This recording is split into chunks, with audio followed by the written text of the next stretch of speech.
عمران خان کی ایک تقریر سے لیڈرشپ کے جو 3 بنیادی اصول نکلتے ہیں، آئیے آج ان کا جائزہ لیتے ہیں اور یہ سمجھنے کی کوشش کرتے ہیں کہ ایک لیڈر کی سوچ آخر ہوتی کیسی ہے۔ تو سب سے پہلا اور بنیادی سوال، آخر لیڈرشپ ہے کیا؟ وہ کون سی خاص بات ہے جو کسی بھی انسان کو ایک لیڈر بنا دیتی ہے؟ یہی وہ سوال ہے جس کے ارد گرد ہماری آج کی ساری بات گھومے گی۔ اور یہیں پر ایک بہت اہم نقطہ سامنے آتا ہے، وہ یہ کہ لیڈرشپ کچھ چنے ہوئے لوگوں کے لیے نہیں ہے، یہ صلاحیت ہم سب کے اندر موجود ہے، بس ضرورت اس بات کی ہے کہ اسے پہچانا جائے اور پھر اسے نکھارا جائے۔ تو آئیے لیڈرشپ کے پہلے ستون کی بات کرتے ہیں، اور وہ ہے ایک بہت ہی طاقتور اور بے غرض ویژن کا ہونا، مطلب ایک ایسا خواب جو صرف اپنی ذات تک محدود نہ ہو۔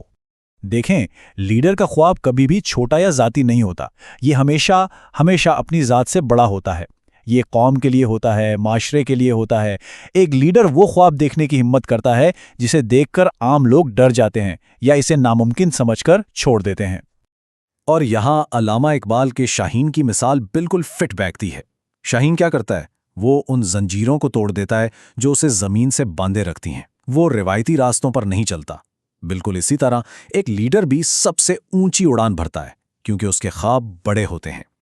اچھا، ویژن تو ہو گیا، اب آتے ہیں دوسرے ستون کی طرف، اور وہ ہے جد و جہد سے پیدا ہونے والی طاقت۔ یہ طاقت دباؤ برداشت کرنے، ہمت نہ ہارنے اور اپنے خوف پر قابو پانے سے آتی ہے۔ جو چیز ایک لیڈر کو باقی سب سے الگ کرتی ہے نا، وہ ہے پریشر کو ہینڈل کرنے کی صلاحیت۔ جیسے ونسٹن چرچل کی مثال لے لیں، جب برطانیہ شدید بحران میں تھا تو انہوں نے قیادت سنبھالی۔ کیوں؟ کیونکہ وہ اس شدید دباؤ کو برداشت کر سکتے تھے۔ لیکن سوال یہ ہے کہ یہ صلاحیت آتی کہاں سے ہے؟ یہ اس سائیکل کے ذریعے آتی ہے۔ کوئی ناکام ہوتا ہے، پھر بیٹھ کر اپنی غلطیوں کا تجزیہ کرتا ہے، پھر خود کو سنبھال کر دوبارہ کھڑا ہوتا ہے اور پھر سے کوشش شروع کرتا ہے، اور ہر بار وہ پہلے سے زیادہ مضبوط ہو کر ابھرتا ہے۔ یہ نمبر 27 یہ نیلسن منڈیلا کی جد و جہد کی کہانی بیان کرتا ہے۔ 27 سال جیل میں، سوچیں ذرا، لیکن وہ اپنے خواب، اپنے ویژن سے 1 انچ پیچھے نہیں ہٹے۔ یہ اس بات کی ایک زبردست مثال ہے کہ ایک لیڈر اپنے مقصد کے لیے کتنی برداشت رکھتا ہے۔ لیکن اس پورے سفر میں ایک بہت بڑی رکاوٹ ہے، اور وہ ہے خوف۔ ناکامی کا خوف، لوگ کیا کہیں گے، اس کا خوف، کچھ کھو دینے کا خوف۔ یہی وہ خوف ہے جو اکثر لوگوں کو ان کی منزل تک پہنچنے ہی نہیں دیتا۔ یہ اصل میں ایک اندرونی جنگ ہے۔ ایک طرف سے خوف کی آواز آتی ہے، ارے سمجھوتا کر لو، ناکامی ہو گئی تو لوگ ہنسیں گے۔ لیکن دوسری طرف لیڈر کا ذہن کہتا ہے، نہیں، ناکامی تو ایک سبق ہے، میرا خواب لوگوں کی ہنسی سے کہیں زیادہ بڑا ہے اور میں اپنے ویژن پر کوئی سمجھوتا نہیں کر سکتا۔ تو یاد رکھنے والی بات بہت سیدھی سی ہے، اصل ہار ناکامی نہیں ہے، اصل ہار تب ہوتی ہے جب کوئی ہمت ہار جاتا ہے۔ جب تک کوشش جاری ہے تب تک ہار نہیں ہوتی۔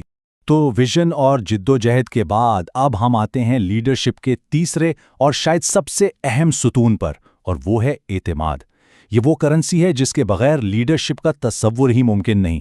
یہ ایک بنیادی اصول ہے، لوگ کبھی بھی اس شخص کے پیچھے نہیں چلیں گے جس پر وہ بھروسہ نہ کرتے ہوں۔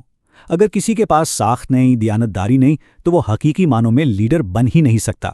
تاریخ اٹھا کر دیکھ لیں، قائد اعظم محمد علی جناح، جن کے بدترین سیاسی مخالف بھی ان کی ایمانداری کی گواہی دیتے تھے، یا پھر ہمارے پیارے نبی حضرت محمد صلی اللہ علیہ وسلم، جنہیں نبوت سے پہلے ہی صادق اور امین یعنی سچا اور امانت دار کہا جاتا تھا۔ اعتماد ہمیشہ سے عظیم رہنماؤں کی سب سے بڑی پہچان رہا ہے۔ تو اب ان تینوں ستونوں کو، یعنی ویژن، جد و جہد اور اعتماد کو اکٹھا کر کے دیکھتے ہیں کہ حقیقی زندگی کے چیلنجز میں یہ کیسے کام آتے ہیں، کیونکہ اصل جنگ جو ہے نا، وہ باہر نہیں، ذہن کے اندر لڑی جاتی ہے۔ اس کی ایک بہترین عملی مثال کینسر ہسپتال کی تعمیر کی کہانی ہے۔ یہ ایک ایسے ویژن کی کہانی ہے جو بظاہر بالکل ناممکن نظر آتا تھا، لیکن اسے حقیقت میں بدل دیا گیا۔